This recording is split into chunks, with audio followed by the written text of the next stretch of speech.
Bonjour à tous, ravi de vous retrouver pour ces premières émissions de rentrée de Smart Job. Je suis très heureux d'être avec vous. Aujourd'hui, on va parler dans Smart Job, au sommaire dans son job, de LinkedIn. C'est un outil évidemment essentiel pour convaincre un client et trouver un job. On en parlera avec Jean-Pascal Mollet. Il a d'ailleurs écrit un livre sur ce sujet. Smart Tips, l'IA, l'intelligence artificielle pour manager les talents de demain. On a mis un point d'interrogation, on en parlera avec notre invité dans quelques instants. Le débat de Smart Job, c'est la rentrée sociale et économique, avec le pouvoir d'achat en ligne de mire, la réforme de l'assurance chômage acte 2, et puis on parlera aussi de cette réforme des retraites dont on parle maintenant depuis quelques années. On fera le point avec nos invités dans le débat. Et puis dans Fenêtre sur l'emploi, des tensions, vous le savez, dans le recrutement, dans le médico-social, avec beaucoup de turnover. Comment trouver des remplacements rapides? On en parlera avec Samuel Njok, il est fondateur de Vacamed, et justement il a trouvé un dispositif pour créer de l'emploi et pour voir justement à ces pénuries. On fera le point, ça sera à la fin de notre émission. Tout de suite, c'est bien dans son job.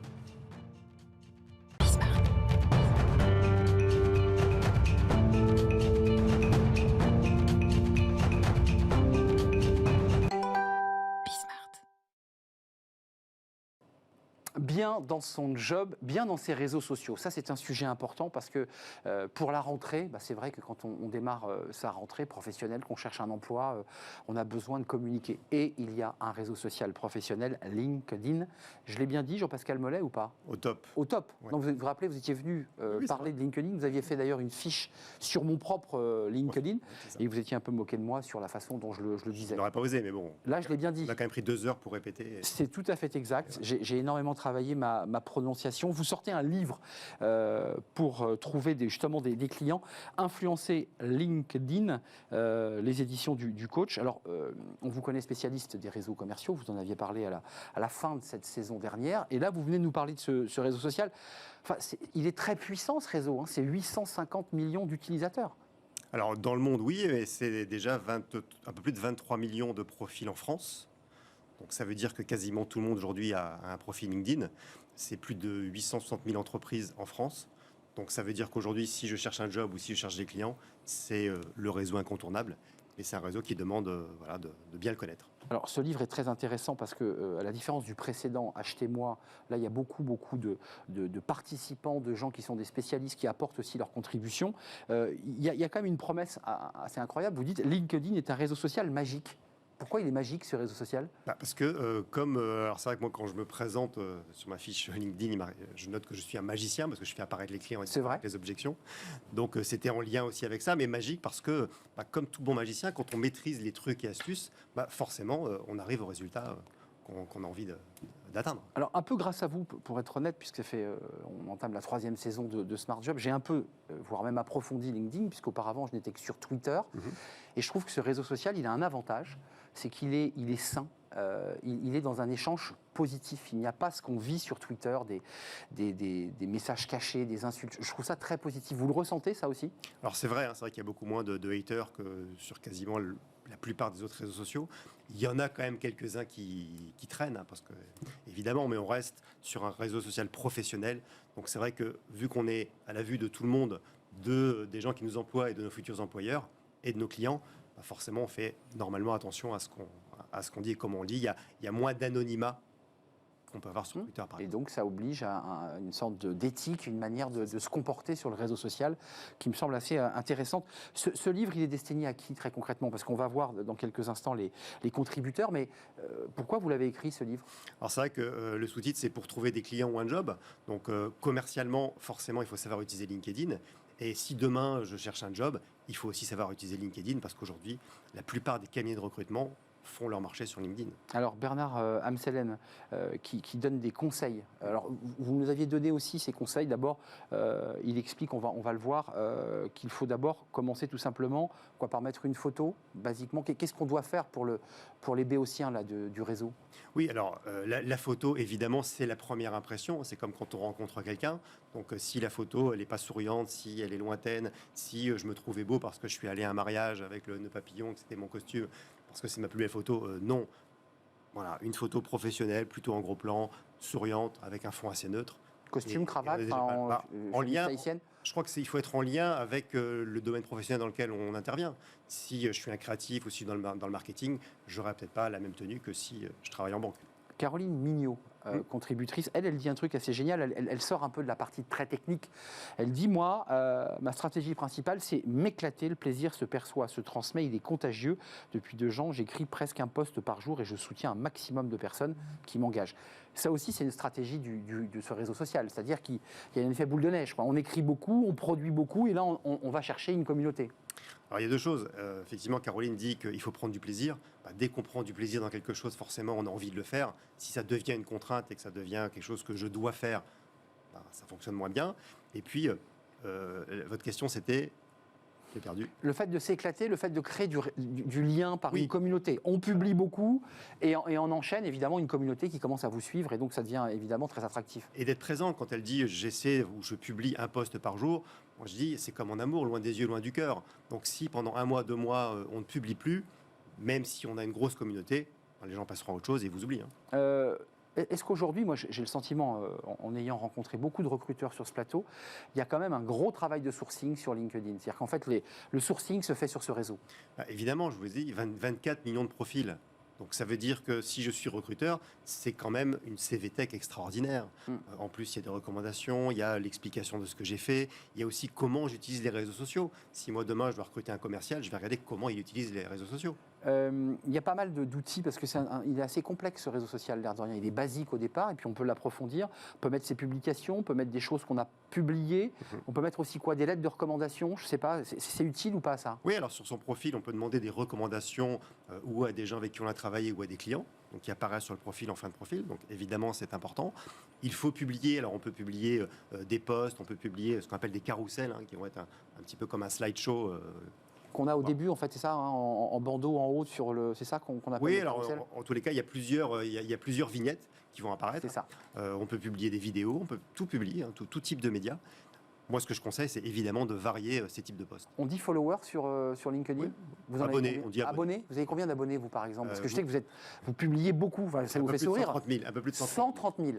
C'est-à-dire que c'est une communauté de 130 000. Quand vous publiez un post, il y a 130 000 personnes qui instantanément vous voient. Ce serait beau, mais ça ne fonctionne pas comme ça. Voilà. L'algorithme ne fonctionne pas comme ça. C'est ça. C'est-à-dire qu'il montre un échantillon représentatif, peut-être 100, 300 ou 3000 personnes, et en fonction de ce que vont faire ces personnes, eh bien, l'algorithme va décider de le montrer à plus ou à moins de monde. C'est-à-dire que s'il n'y a aucune réaction, aucun commentaire, ça s'arrête là. Un tout dernier mot, Patrick Thomé, un autre contributeur, je ne les cite pas tous, mais il fait partie de ceux qu'on a sélectionnés.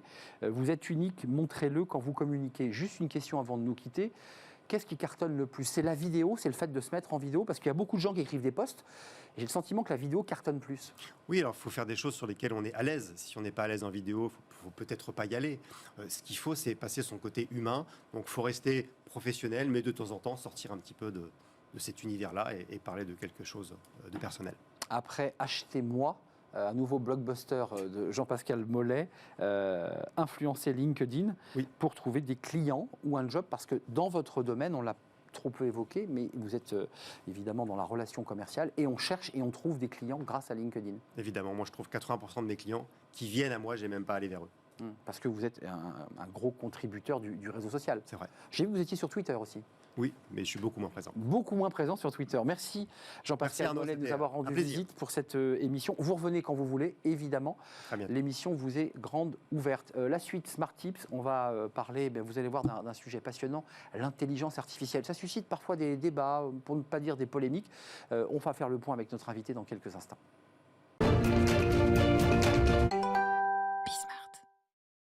Smart Tips, et on va parler d'intelligence artificielle, parce que c'est un sujet évidemment qui passionne, qui inquiète, qui suscite comme ça des doutes, des interrogations. On en parle avec Paul Courteau. Bonjour Paul, on est ravi de vous accueillir. CEO de NeoBrain.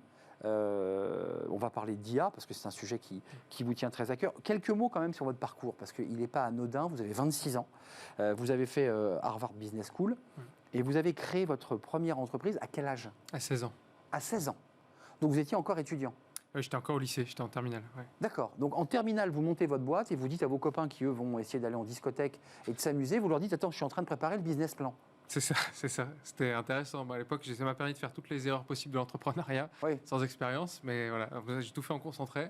Mais oui, non, effectivement, à l'époque, moi, j'étais j'ai fait un crédit. J'ai réussi à réunir plusieurs banques pour faire un crédit de 100 000 euros pour démarrer parce que j'avais pas d'argent personnel ni familial. Et comme j'avais 16 ans et qu'on donne une carte avec 100 000 euros à un jeune de 16 ans, en 6 mois, il n'y avait plus rien sur le compte. Donc j'ai dû apprendre à pivoter. J'avais 17 ans et devoir réduire les effectifs, repartir. Donc ça a été une vraie aventure. Vous avez créé une vraie boîte, quand vous dites effectif, vous avez embauché, vous avez... Oui, il y avait 4 personnes au début. Quand même. Et après, quand je l'ai revendu, il y en avait une vingtaine. Ouais. Ils avaient quel âge, les personnes que vous aviez recrutées? Ils avaient entre 30 et 50 ans. D'accord. Donc ils avaient un patron de 16 ans. Oui, ils étaient ouverts d'esprit. Ils sont très ouverts d'esprit. Et on va revenir à votre sujet, Neobrain, mais il y avait quand même un lien avec le recrutement, là, déjà à cette époque. À l'époque, oui. Et puis surtout de savoir, de bien aligner la bonne compétence au bon endroit au bon moment, en ayant des jeunes, en alignant leur aspiration avec les besoins du marché, avec les métiers d'avenir. Ouais. C'était il y a 10 ans. C'était il y a 10 ans. 10 ans. Et à l'époque, on n'était pas dans la crise, la pénurie de main-d'œuvre dans laquelle nous sommes aujourd'hui. Et vous aviez déjà anticipé cette difficulté. Je voyais déjà qu'il y avait un nouveau comportement des nouvelles générations qui se posaient beaucoup de questions, beaucoup de jeunes qui décrochaient parce qu'ils ne voyaient pas les perspectives d'évolution pour eux. Et donc, c'est comme ça que j'ai commencé à fonder FutureNess, la première entreprise. Et après, à la revente au groupe étudiant, vous créez Neobrain. C'est ça, exactement. Neobrain, c'est quoi? Parce qu'on va parler d'IA. Est-ce que l'outil principal de cette entreprise, c'est l'intelligence artificielle? C'est ça, en fait. Le cœur de Neobrain, donc c'est une intelligence artificielle qu'on a entraînée pendant plusieurs années en analysant tous les jours des millions d'offres d'emploi sur le marché. On a près de 54 millions en permanence en base. Donc qui tournent Et qui analysent donc quelles sont les tendances des compétences qui émergent, celles qui disparaissent. Et ça, dans une cinquantaine de pays différents. Et cette information, ça nous permet de la fournir aux entreprises pour les aider à identifier justement quels sont les secteurs. Et quelles sont les compétences qu'ils vont devoir développer demain au sein de leurs effectifs, quelles sont celles qu'ils possèdent aujourd'hui et les éventuels écarts à combler. Donc là, on entend bien dans votre discours que l'IA est un véritable outil d'aide, d'accompagnement aux entreprises. Qu'est-ce qui ressort là de la grande bouche de data de votre machine? Qu'est-ce qui sort là? C'est quoi les tendances? Les tendances, il y a plusieurs choses qui se passent. Déjà, ce qu'on voit, c'est on voit qu'il y a de plus en plus de polyvalence sur les jobs. On voit que finalement, dans les 2 ans qui sont passés, on a à peu près 30% de compétences supplémentaires sur un métier, donc sur un job donné en moyenne. On demande 30% de compétences supplémentaires. Donc ça veut dire plus de polyvalence, des missions qui deviennent de plus en plus larges. Parce que finalement, la frontière entre les métiers devient de plus en plus poreuse. Bien sûr. Ça, c'est un des points qu'on voit. La deuxième, c'est que comme les compétences techniques se transforment très vite, par exemple dans les fonctions IT, ça c'est très connu, du coup on met de plus en plus l'accent sur ces fameuses soft skills, comportements, qui sont par contre pour le coup beaucoup plus lents à transformer. Donc ça devient de plus en plus des prérequis. D'un point de vue technique, vous, côté entreprise, comment vous rentrez ces données? Il y a des opérateurs, comment on fait pour rentrer et capter? Parce qu'il faut beaucoup d'items, j'imagine. Nous, c'est l'intérêt de l'intelligence artificielle, c'est qu'elle vient automatiquement donc, récupérer ses offres sur le marché et analyser. Elle les aspire et après elle sait détecter surtout ça, ce qui est compliqué. Qu'est-ce qu'une compétence, qu'est-ce qu'une tâche, qu'est-ce qu'un diplôme, un niveau d'études, etc. Au démarrage, donc on lui apprend ça et après elle sait classifier ces informations. Là, vous nous dites aujourd'hui, et c'est ce qui ressortait déjà dans la saison précédente de notre émission, et même avant, c'est la compétence. Ce qui est le plus important aujourd'hui, c'est pas tant la compétence que l'attitude, la façon d'être, la manière de se comporter. C'est bien cela. C'est ça, c'est certains comportements, par exemple, et c'est au-delà même du comportement, c'est par exemple l'esprit de synthèse, la capacité à appréhender un problème complexe. Vu qu'aujourd'hui, dans les différents problèmes qu'on propose, dans différents jobs, je prends même le métier de journaliste, par exemple, il y a tellement d'actualités dans tous les sens que la capacité à synthétiser ces informations... Et de la technologie. Voilà, et de la technologie qui apporte une couche supplémentaire. Donc la capacité à synthétiser et avoir un esprit critique, par exemple, ce sont de nouvelles compétences qui deviennent de plus en plus demandées. En parlant d'esprit critique, vous avez, vous, du recul par rapport à cet outil dont vous voyez aujourd'hui à la fois l'importance et les critiques qui peuvent en découler. Est-ce que vous avez ce recul, vous? Alors, on a 4 ans et demi de recul maintenant. Donc, je dirais qu'il y a 2 ans, j'aurais dit non. Aujourd'hui, on commence à voir à la fois les forces et les limites. Par exemple, notre matière d'entraînement sont les offres d'emploi. Les offres d'emploi, ça représente une partie du marché. On sait que, par exemple, sur certaines populations moins qualifiées, qui se recrutent souvent moins par offre d'emploi, on va retrouver moins de données. Donc, finalement, c'est des tendances sur lesquelles on arrive moins à capter. Le marché caché, en quelque sorte. Le marché caché, oui, exactement. Qui va se passer parfois, je pense, par exemple, en France, il y a certains, dans des endroits, plutôt dans des petites villes, dans lesquels le recrutement se fait beaucoup par bouche à oreille. Bien sûr. J'avais un DRH d'une grosse entreprise industrielle dans le Sud qui me disait le recrutement, il se fait entre DRH au marché le samedi matin. Voilà. Cherche un mécanicien. Mais j'ai un alternant qui part. Ah bah c'est dommage, cherche un technicien de maintenance. Tu peux même m'envoyer ses coordonnées. Ça vous échappera. Enfin, ça nous échappera. Automatiquement. Ça nous échappera. Ouais. Quand vos clients, parce que vous avez des clients, vous êtes une entreprise, vous êtes un entrepreneur, qu'est-ce qu'ils vous demandent, vos clients, exactement, avant de nous quitter? Qu'est-ce qu'ils souhaitent grâce à l'outil? Alors, je pense qu'en ce moment, et c'est vraiment ce qui a changé dans l'année qui vient de passer, on a vu la grande démission aux États-Unis qui a créé beaucoup d'inquiétudes aux États-Unis, en Europe aussi. Là, McKinsey a sorti un rapport il n'y a pas longtemps qui montre qu'ils ont pris sur un an les salariés qui ont démissionné, et la principale raison, 41%, c'est les salariés qui manquaient de visibilité sur leur perspective de carrière. Donc, ce que nos clients cherchent avec notre outil, c'est de les aider à identifier leurs compétences internes, à identifier les métiers qui vont se développer et à aider les salariés à construire leur parcours de carrière en fonction des besoins de l'entreprise. Voilà, donc faire rencontrer l'offre et la demande interne. L'offre et la demande et faire de la rétention. Et faire de la rétention. Parce que le vrai débat, c'est que les collaborateurs s'en vont au fil de l'eau. C'est ça. Et ils veulent les garder. Ils veulent les garder plus longtemps. Ouais. NeoBrain, combien de salariés là? Aujourd'hui, on est 120 et on sera à 140 après une belle annonce. Dans quelques... Parce que on l'a pas dit, mais il y a une belle levée de fonds là. Il y a une belle, ouais, on a levé 20 millions d'euros il y a 5 mois. Ouais, exactement. On a fait lever 3 puis 20 là en Serie A et on vient d'ouvrir en Allemagne à Francfort il y a 2 mois. Donc, toujours sur le même business. Toujours sur le même business. C'est-à-dire offrir aux entreprises une visibilité très fine sur le marché de l'emploi. Merci Paul Courteau, c'était un vrai plaisir de vous rencontrer. Vous avez l'entrepreneuriat cousu sur le cœur. C'est tout à fait l'esprit d'ailleurs de Bismart. Merci de nous avoir rendu visite, CEO de NeoBrain. La suite de nos programmes, c'est juste après la pause. Et on va s'intéresser évidemment à cette rentrée parce que c'est le pouvoir d'achat, c'est l'inflation, c'est l'inquiétude des Français. Puis il y a 2 autres sujets dont on parlera. La réforme de l'assurance chômage, acte 2, parce que vous vous souvenez qu'elle avait déjà été réformée. Puis on parlera de la réforme des retraites. Là aussi, ce sont des sujets évidemment irritants. On va en parler avec mes invités juste après la pause.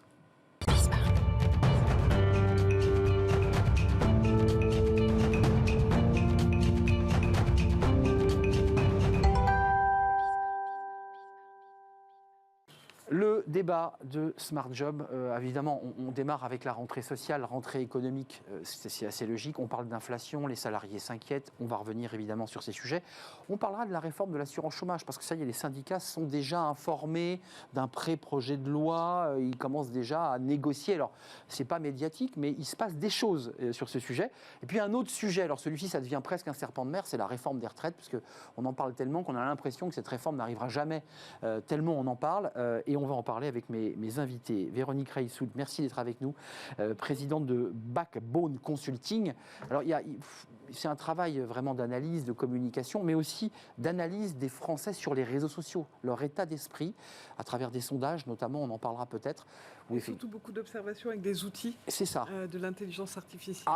Et essayer de comprendre ce que disent les uns et les autres. Et sur les réseaux sociaux, c'est pas que Twitter. Voilà. Non. C'est l'ensemble des réseaux sociaux. On vient de l'évoquer d'ailleurs, la LinkedIn et quelques autres, Insta et quelques autres. Et le sujet est à chaque fois un sujet de significativité, parce que oui, il y a beaucoup de messages. Représentativité, j'ai besoin des sondages pour être sûr qu'on est dans la représentativité. Associé parfois avec Codoxa sur des sondages qui sont très intéressants et très instructifs. Avec nous, Aude de Castet, je suis ravi de vous revoir. Aude, comment allez-vous ? Très bien, bonjour Arnaud. Porte-parole de Territoires et Progrès, puis vous êtes très impliqué aussi dans le monde de l'entreprise. Là, c'est votre vie professionnelle, mais vous avez aussi des capteurs côté entreprise. On va en parler avec vous pour savoir quel est l'état d'esprit aussi, pas que des Français, mais des entreprises, évidemment. Le Territoire de Progrès. Territoire de Progrès, ne pas confondre avec Territoire et Progrès, qui est un mouvement politique. Alors que Territoire de Progrès, qui est présidé par Olivier Dussopt. Dussopt, qui est ministre du Travail. Voilà, qui est la composante, l'aile gauche, on va dire, de la majorité présidentielle dans ce que va devenir le futur parti Renaissance. Territoire de Progrès, c'est pas facile, parce que la confusion se fait vite quand même. Territoire de Progrès, Territoire et Progrès, le risque est grand. On va parler de plus en plus de Territoire de Progrès. Ça rentrera, ça sera bien ancré à la fois sur les territoires et à la fois dans les esprits de chacun. Bon, vous venez en parler en tout cas de Territoire de Progrès sur notre plateau. William Tay, merci d'être avec nous. Bonjour. Président du think tank Le Millénaire, alors qu'il y a un club de réflexion indépendant, gaulliste. Gaulliste, ouais. Gaulliste et réformateur. Et réformateur. Alors, quand on dit gaulliste, on dit gaulliste social, c'est plutôt gaulliste social. Nous, on préfère pas être qualifié de gaulliste social. Gaulliste tout court, ça nous va très bien. Non, parce que Xavier Bertrand avait, vous vous souvenez, qualifié de gaulliste social. Là, des qualificatifs voilà, moins, mais c'est clair. non, nous, on préfère revenir à l'esprit d'origine qui était la France ne peut pas être la France sans la grandeur. C'est ça. Bon, voilà. Vous avez posé le débat. Posons-le à travers cette petite phrase. Alors, la rentrée sociale, elle est marquée par l'AREF, le MEDEF qui va se réunir, les entreprises, les salariés qui s'inquiètent, l'inflation. Et cette petite phrase dans les colonnes du Parisien, c'était ce week-end, c'était il y a 2 jours. N'hésitez pas à répondre au téléphone. Je ne ferme pas la porte à taxer les super profits, dit Elisabeth Borne. C'est une très longue interview, très large. C'est quand même très intéressant cette petite phrase parce que ça vient prendre un peu le contre-pied assez nettement des positions de Bruno Le Maire, de celles d'Emmanuel Macron et je dirais de l'esprit même du gouvernement. Qu'est-ce que vous en pensez ? Ça vous surprend ou on est un peu dans une forme de démagogie pour apaiser les tensions ? En tout cas, ce que les Français en ont retenu, c'est un problème d'alignement.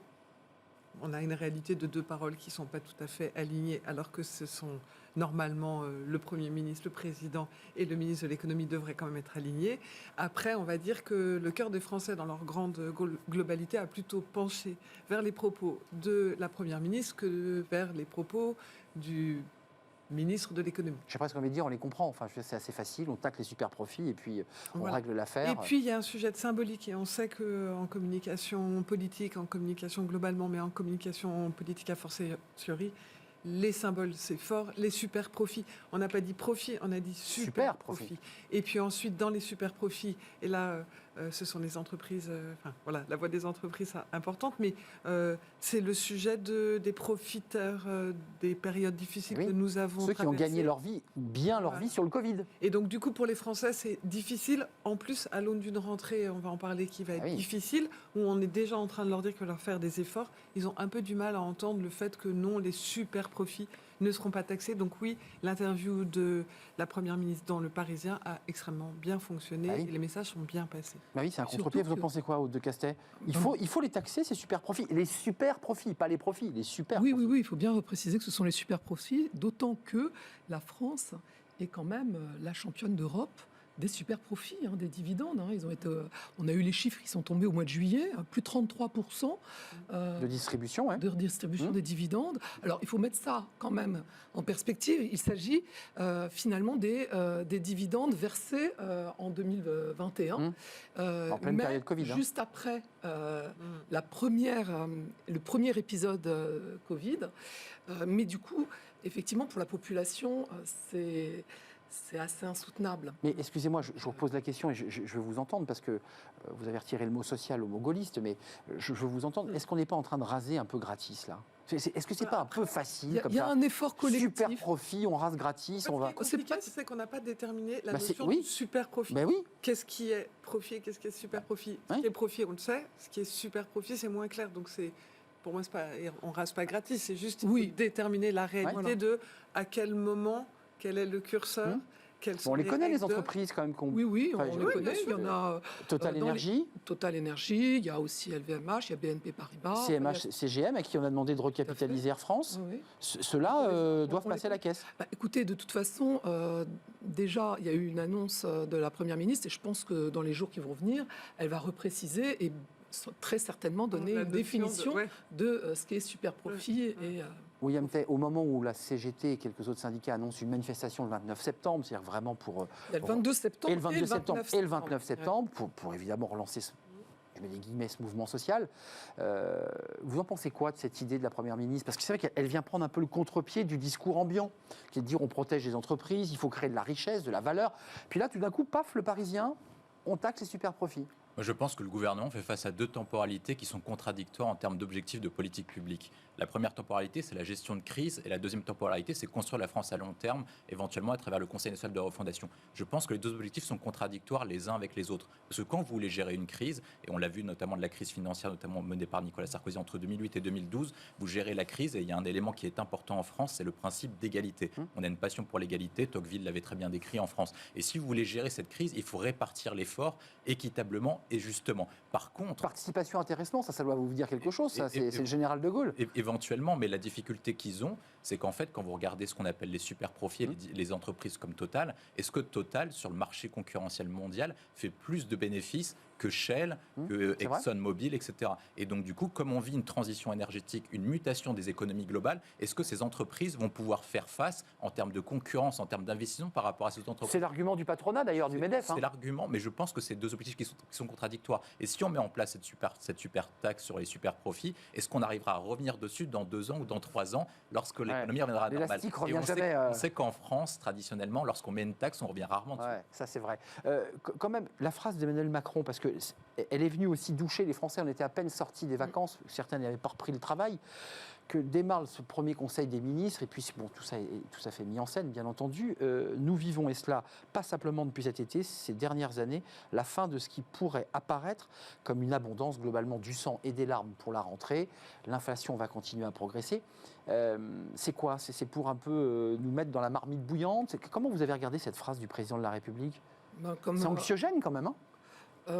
Les Français sont inquiets, de toute façon. Donc, ça aurait été une distorsion si on n'avait pas eu un discours de vérité en face. Donc, c'est pour aussi préparer tout le monde, tous nos concitoyens, également les entreprises, à l'hiver. Il va falloir passer l'hiver, comme on dit. C'est le cas de le dire. Donc, c'est une préparation. Alors, effectivement, les mots sont forts, mais je crois que c'est à la hauteur de l'enjeu. Voilà. Et cette rentrée, en fait, le principal enjeu, c'est qu'il va falloir trianguler.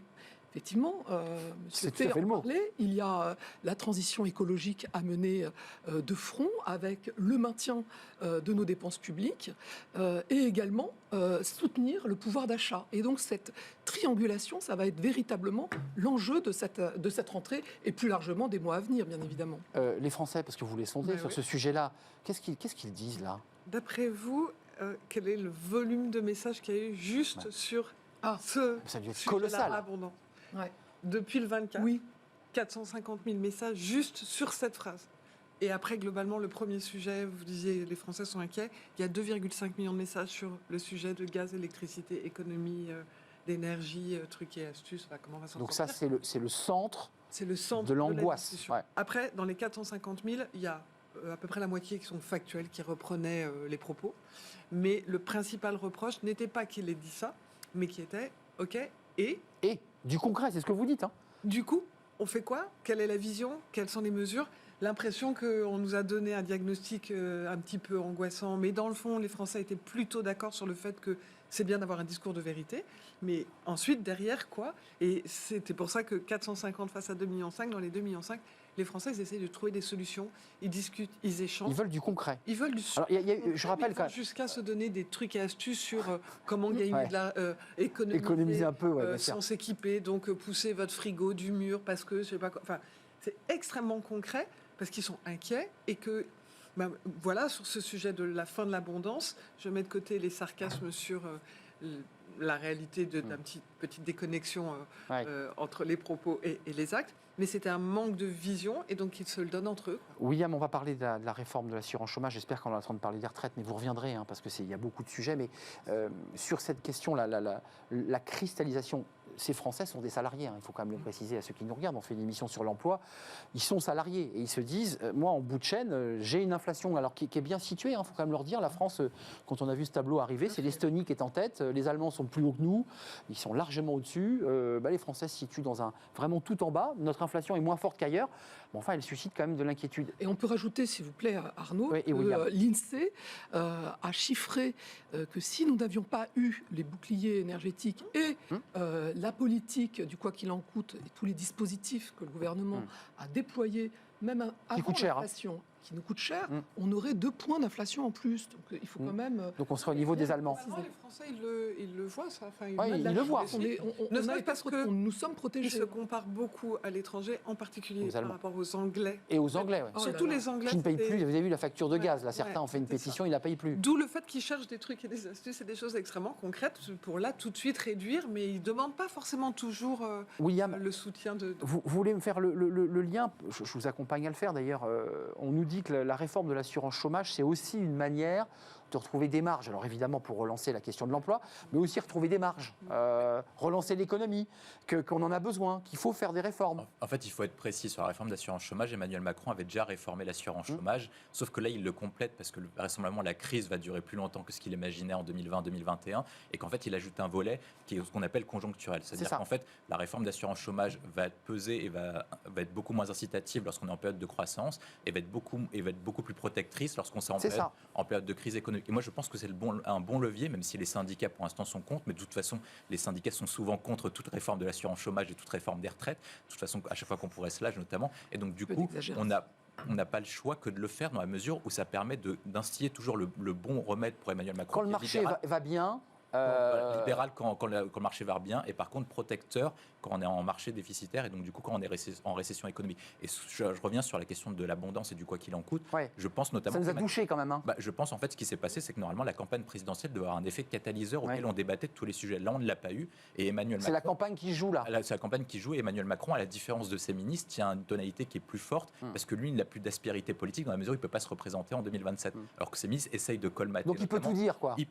Je pense que c'est notamment nécessaire parce qu'il dit la vérité, il faut préparer les crises. Et il faut mettre le parallèle avec ce qui s'est passé pendant la crise sanitaire. Lorsqu'il tient un discours dur en mars 2020, les Français ont obéi alors qu'on ne s'attendait pas à ce que les Français acceptent une sacrifice personnel pour se confiner collectivement. Et je pense qu'Emmanuel Macron prépare le changement de mentalité parce qu'il sait que la crise ne va pas durer 1 an, mais 2 ou 3 ans. Vous dites un peu d'exagération, mais quand même, sur le marché de l'emploi, puisque c'est notre sujet là, de deuxième partie, on l'entend sur ce plateau depuis deux saisons, il y a un écart entre des chefs d'entreprise qui disent « moi j'ai besoin de recruter », qui ne trouvent pas les collaborateurs, puis des collaborateurs qui disent, depuis le Covid d'ailleurs, moi je retire la prise, j'ai plus envie, j'ai envie de changer de vie, changer de monde. Enfin il y a un problème là quand même. Oui, il y a un problème d'appareillage entre l'offre et la demande sur le marché du travail. C'est criant et ça rajoute, d'ailleurs on parlait de l'inflation, ça rajoute des aspects conjoncturels qui risquent de devenir structurels à l'inflation. Donc la réforme peut aider ça En tout cas c'était l'objectif. En fait quand on parle de la réforme de l'assurance chômage, c'était un des objectifs. Oui. Eh bien en fait ce qui va se passer c'est que le début octobre, le 4 octobre, il y a un texte qui va arriver qui va permettre de prolonger la réforme en cours. Et donc, on se donne le temps jusqu'à la fin 2023 les syndicats sont de maintenir le système actuel. Enfin, la réforme déjà mise en place, puisqu'on réduit la durée d'indemnisation et on irait un peu plus loin. Pour essayer de lutter contre la permittence, qui sont ces périodes d'activité. Je travaille 6 mois et je suis indemnisé pendant 6, ce qui est vrai dans certains secteurs. Dans certains secteurs, pas partout, mais effectivement, ça arrive. Véronique, je vous ai vu réagir. Cette réforme de l'assurance chômage, parce que ça aussi c'est des irritants. Il y a non seulement l'angoisse de se dire c'est cet hiver je vais mettre un pull, je vais baisser le chauffage, et en plus on nous dit réforme de l'assurance chômage et des retraites, enfin tout ça tombe sur la tête des Français. Ça doit vibrer sur les réseaux ça. Ça vibre pas de la même façon que ça vibre... que la phrase du président. Non, pas tout à fait. Il y a un sujet que les Français ont du mal à entendre, quel que soit le sujet, c'est une approche, c'est le côté je donne des leçons, c'est un peu de votre faute, bougez-vous. Voilà, donc vous êtes au chômage, c'est un peu de votre faute. Il y a plein de choses formidables, c'est la fameuse phrase de il suffit de traverser. C'est exactement les petites phrases du président Macron. Voilà. Les Français ils ont un peu de mal avec ça et en plus on ne peut pas globaliser le sujet parce qu'en fonction de l'âge on a les mêmes approches, en fonction des secteurs d'activité. C'est vrai. Vraiment. Et l'un des sujets de préoccupation d'ailleurs c'est l'éducation. Les Français ils entendent le propos. La formation et l'éducation. Voilà. Et donc qui est la priorité du président de la République. Oui. Et donc ils entendent le propos. Il n'y a plus de profs.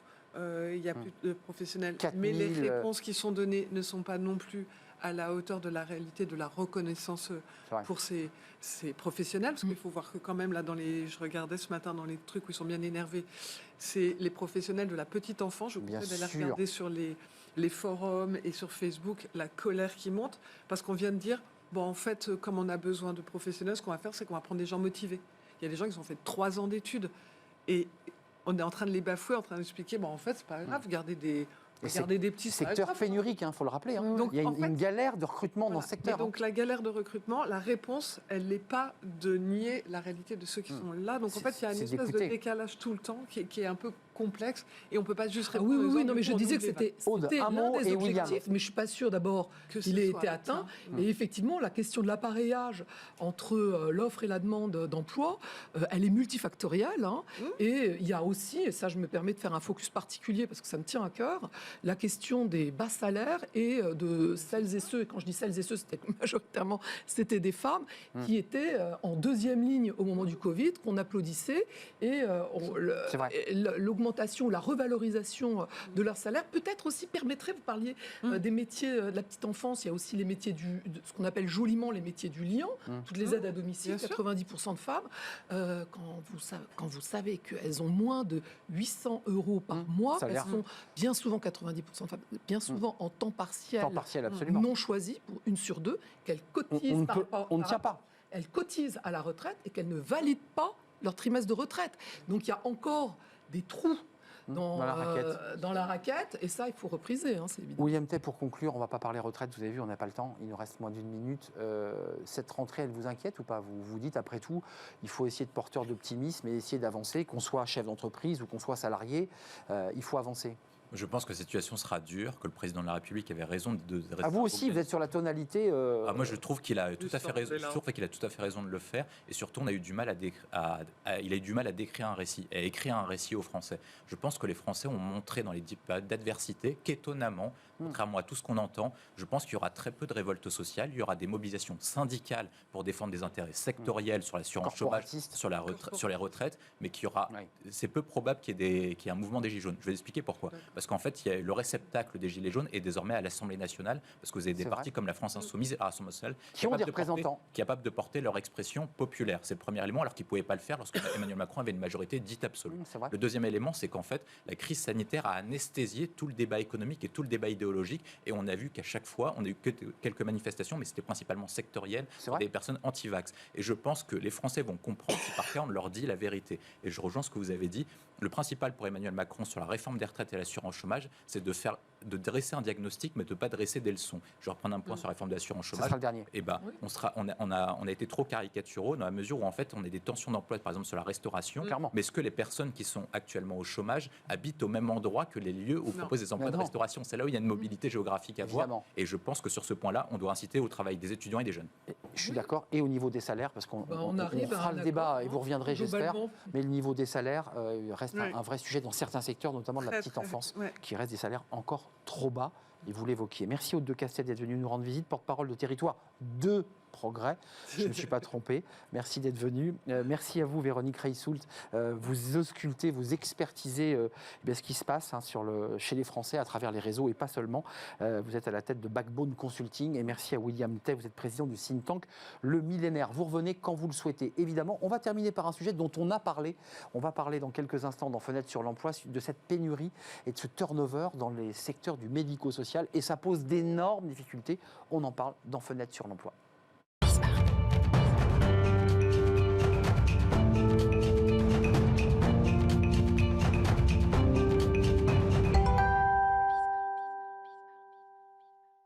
Fenêtre sur l'emploi. Pour rester un peu dans l'esprit du débat qu'on vient d'avoir, on parlait des métiers dans le médico-social, des pénuries de recrutement, du turnover, des difficultés. On en parle justement de cette question avec Samuel Njok. Bonjour Samuel. Bonjour. Fondateur de Vacamed. Justement, vous avez écouté peut-être le débat. Il y a un vrai sujet dans le secteur médico-social. À quoi va servir Vacamed très concrètement ? Vacamed est une plateforme nouvelle génération qui permet en fait aux établissements de trouver des remplaçants de façon un peu différente. C'est-à-dire aujourd'hui, on connaît beaucoup de difficultés dans ce secteur. Donc l'idée de Vacamed, c'est de mettre en place en fait plutôt un système de mutualisation. Parce qu'aujourd'hui, les infirmiers manquent. Il y a à peu près 8% d'infirmiers manquants dans les hôpitaux. Excusez-moi, ils AHP. démissionnent. C'est la grande Oui, démission des c'est- infirmiers. Hein. C'est à peu près ça. C'est la crise des vocations. Ouais, c'est ça. Voilà, c'est la crise des vocations parce que avec l'aspect Covid, ça a été très très dur. Ils ont dû beaucoup supporter de charges et du coup certains remettent justement en cause par rapport à des besoins Un épuisement. personnels, un épuisement en effet, voilà, ce métier et veulent faire autre chose. Pour qu'on soit bien concret, je suis un hôpital public par exemple. Oui. Je me tourne vers Vacamed. Oui. Concrètement, comment ça marche ? Alors, J'ai 10 infirmières, j'ai dit 10 infirmières qui sont parties.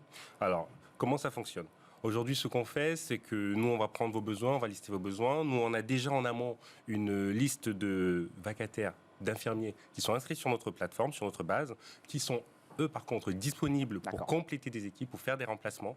Donc, nous, ce qu'on va s'assurer, c'est que, en termes de respect des limites horaires à ne pas dépasser, de dépassement horaire, ce soit Et de bien compétences aussi, parce qu'il et de y a des compétences. Hein. tout à fait, ce soit en phase. Et du coup, nous, on va piocher dans ces listes pour proposer aux établissements pour quelques heures, pour des demi-journées, ces personnes en remplacement afin de combler les absences. Je l'évoquais tout à l'heure, on l'évoquait pour la petite enfance, mais c'est vrai pour les infirmières et les infirmiers, elles estiment que leur salaire est trop bas. Est-ce que ce modèle, je dirais, de mercenaires, de vacataires, leur permet d'être mieux rémunérés? Tout à fait. Alors aujourd'hui, il y a un modèle qui domine un peu le secteur, c'est le modèle de l'intérim.